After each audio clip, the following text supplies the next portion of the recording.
come back to NASA, okay, at the same meeting, actually it's the very next agenda item, is a discussion by George Brown of his and Kenneth Pitzer's efforts to bring NASA to Houston. All right? The reason this comes up next is because it raises exactly the same issue. The connection between Pitzer's grant and the NASA project is that to continue segregation would doom all of this. If the university were to, benefit at all, it had to make this change. Now, in 1960 is finally all these efforts pay off, and Albert Thomas this time decided that he was going to approach the new NASA, which is a brand new agency, about putting their $60 million manned space flight center on that Clear Lake land. This time, they didn't really have any trouble getting it, mostly because Albert Thomas was the chairman of the Appropriations Committee subcommittee that was in charge of NASA's budget. They didn't even put up a fight, really. So, things are looking up here. This was going to be a great boon for Rice. Before they ever even made the announcement that they were bringing it, Pitzer and other Rice administrators had been, up to Washington to meet with the NASA officials about, what training programs they were going to need and what research programs they were going to need. And they'd made return trips down to Houston. They had everything all sketched out and ready to go. And furthermore, the Rice board seemed to be moving to correct what was hindering the situation and get rid of the restrictive charter clauses. By the end of 1961, the Rice board had asked its law firm, which was Baker and Botts, to begin studying how to amend the charter. They did have to file a lawsuit in 1945 when they did the Rincon oil field deal. And they anticipated doing pretty much exactly the same thing. However, our lawyer was Malcolm Lovett. And he was one of the board members who was not perhaps as eager as George Brown was to get this thing done. And he was the partner of Baker and Botts who was in charge of it. So unenthusiastically, he had several associates at the firm begin to draft these wonderful, evocative briefs on every possible aspect of a charter change. There are literally a dozen of them, I think, and they're just exquisite. And what it did was largely slow everything down. I mean, they basically knew what they needed to do from the first time anybody raised the question, and John Sellingslow wrote it down on the back of a piece of paper. And that's exactly what they did, but they spent years, literally, drafting these beautiful briefs instead. In the meantime, the pressure keeps getting ratcheted up on campus. As the months pass and the lawsuit does not get filed, bad things start to happen here. Rice, because it remained segregated, was officially excluded from participation in the Higher Education Facilities Act, which contributed building funds to universities. It was ineligible to participate in academic programs sponsored by the National Science Foundation, the Atomic Energy Commission, the Office of Education. Federal agencies started to refuse to send people down here to interview students for jobs. And at the same time, the private foundations began to publicly announce that they would refuse to support institutions that continue to practice discrimination. Also, by this point, alumni began to get increasingly vociferous about this. One of the interesting things about this is that there are far more letters urging desegregation in the files than there are opposing it. One of the things that seemed to hold the trustees back all along was that they were afraid that desegregating would hurt fundraising, which was, you can see became critically important as this time period goes on. But in fact, it seems at least the people who cared enough to write were overwhelmingly in favor of the change. The other problem is that it became harder and harder to get new faculty to come here. Rice didn't have the same kind of retention problem that places like Vanderbilt and Duke had, where they were able to keep the faculty by and large who were already here. But they had a hard time getting new faculty. So it gets to be the end of 1962, the beginning of 1963, and this lawsuit is still not filed. All right? You remember that they decided it was time to desegregate in the summer of 1961. It's now winter of 1962, spring of 1963. It's not filed yet. And Pitzer was just beside himself.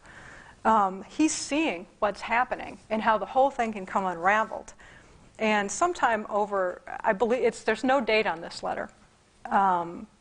It's written on motel stationery in longhand, and I don't know if he ever sent it. But he wrote a letter to Malcolm Lovett sometime over Christmas break, I believe, in 1962, 1963. And he was, like I said, I'm not sure he ever sent this letter, but it really reveals his state of mind at the time. By 1963, all these other schools that I've been talking about had all voted to end segregation in admissions. So we're hanging out there by ourselves. And this is really what concerns Pitzer. There had been a joint funding proposal from the Council of Southern Universities for money for graduate support. And the proposal had to be revised before it was sent in to make it clear that all the other schools except Rice were desegregated. So this correction, Pitzer wrote to Lovett, cannot help but call attention to the fact that Rice is the last of this group of universities to remove racial restrictions. The longer the situation remains, the more Rice will be labeled as a provincial school, apparently out of touch with national or even regional trends, and the more trouble we will have overcoming the damage thus caused. One story in a national publication pointing out our slowness in acting to remove restrictions can do very great damage. We have been lucky so far. Please let us not stretch our luck further. The situation with respect to students and faculty is also becoming precarious. By the natural leakage of information, most of the faculty and student body are now aware of the situation, and many know that the decision was really made last summer. I have been successful so far in explaining the delay on the basis of the need of legal preparation and later of the change in Attorney General. Frankly, I have no further explanation. I am seriously concerned lest the faculty and student body come to believe that this action is being intentionally delayed. Even a day of unnecessary delay should be avoided. So, he's nearly begging for this suit to be filed. Now, whether he ever sent this letter or not, and my hunch is that he probably didn't, but that he probably spoke with George Brown, who then spoke with Malcolm Lovett. In February of 1963, they finally filed a lawsuit. Now, this lawsuit should have been a slam dunk. The school's argument rested on a legal doctrine called cy-pres, which allows changes to be made in the interpretation of a trust where changing circumstances over time make the original reading impossible or impracticable. That is where you'll undermine the purpose of the trust by literally enforcing the conditions. And in this case, Rice argued to continue to rely on those exclusionary provisions in the charter would only frustrate Mr. Rice's true intent, which was to found and operate a first-rate university. Now, as I said, this is pretty standard. This is like 13th century legal doctrine. People change the interpretation of trusts and wills all the time where it doesn't make sense anymore. So the university has a very strong case, and they expected that they would win quickly and easily, which they would have, no doubt, if there hadn't been an intervention in the lawsuit. One of the things that happened as soon as they announced this lawsuit was there was an incredible, powerful reaction and a misunderstanding that was perpetrated both by people who supported the suit and people who opposed it. And that is that what Rice was doing here was breaking the will of William Marsh Rice. And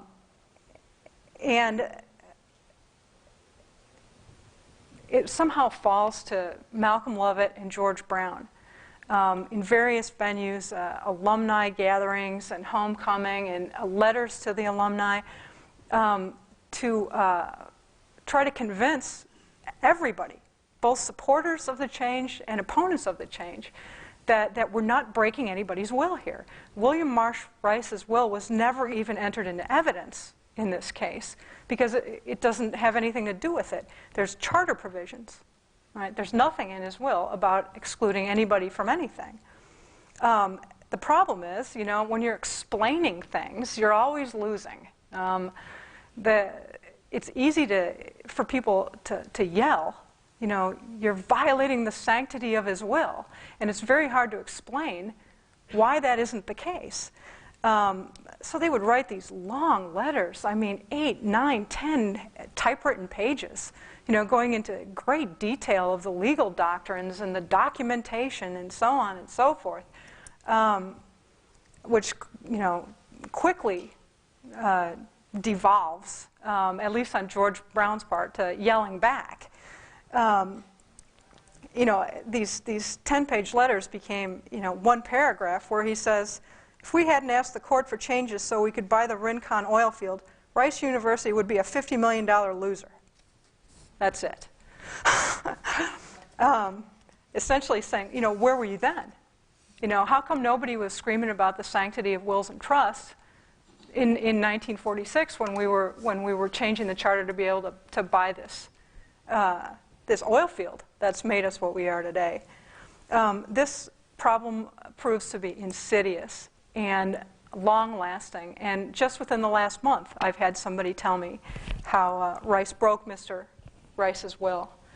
But in June of '63, right, anger over exactly this leads a group of alumni, really two, although one of them just attended Rice and did not actually graduate, John Coffey and Val Billups. They filed a petition to stop Rice from changing the charter.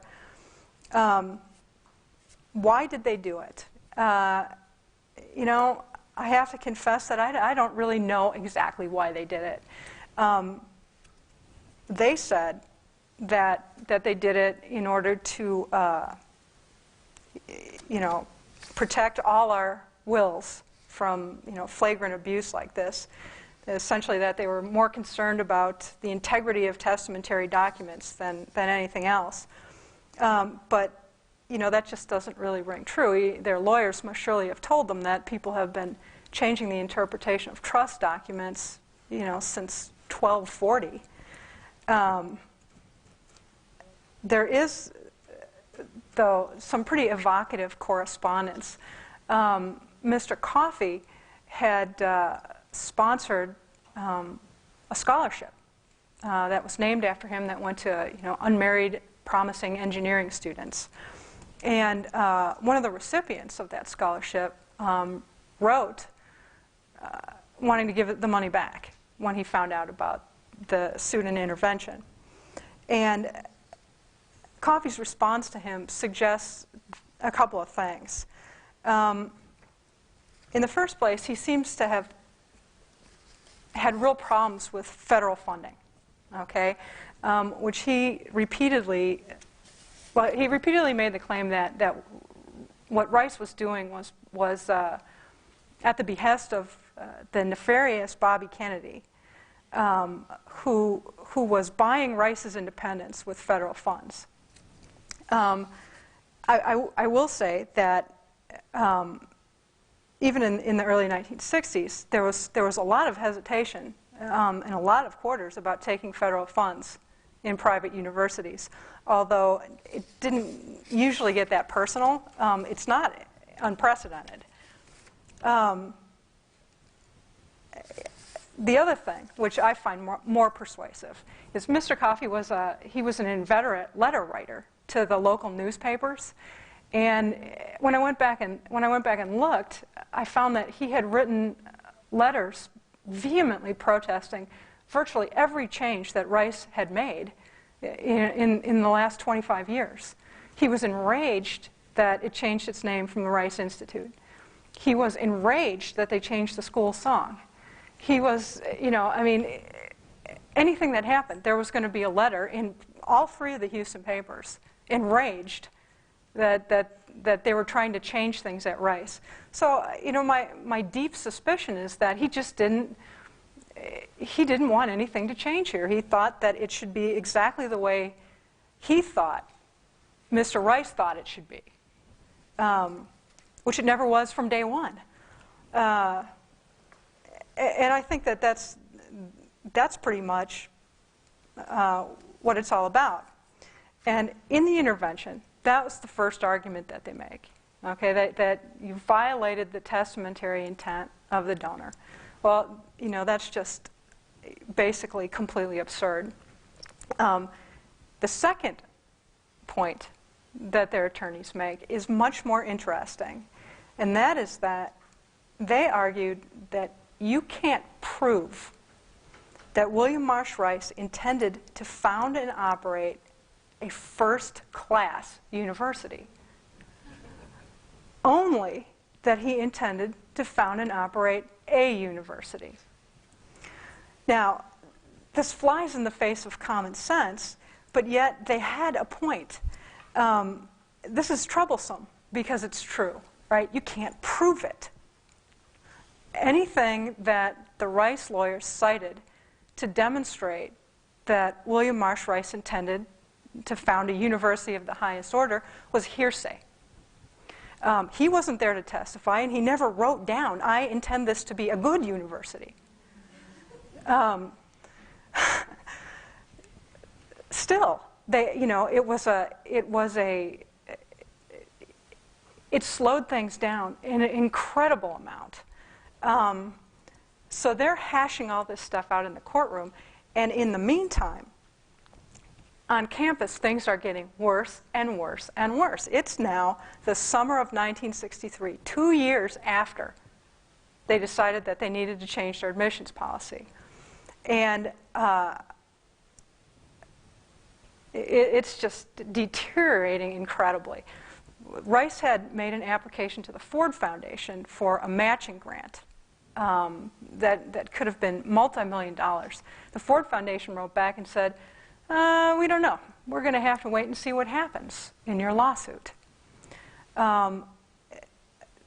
Embarrassingly, the Navy ROTC, which was sort of treasured, was getting ready to leave. I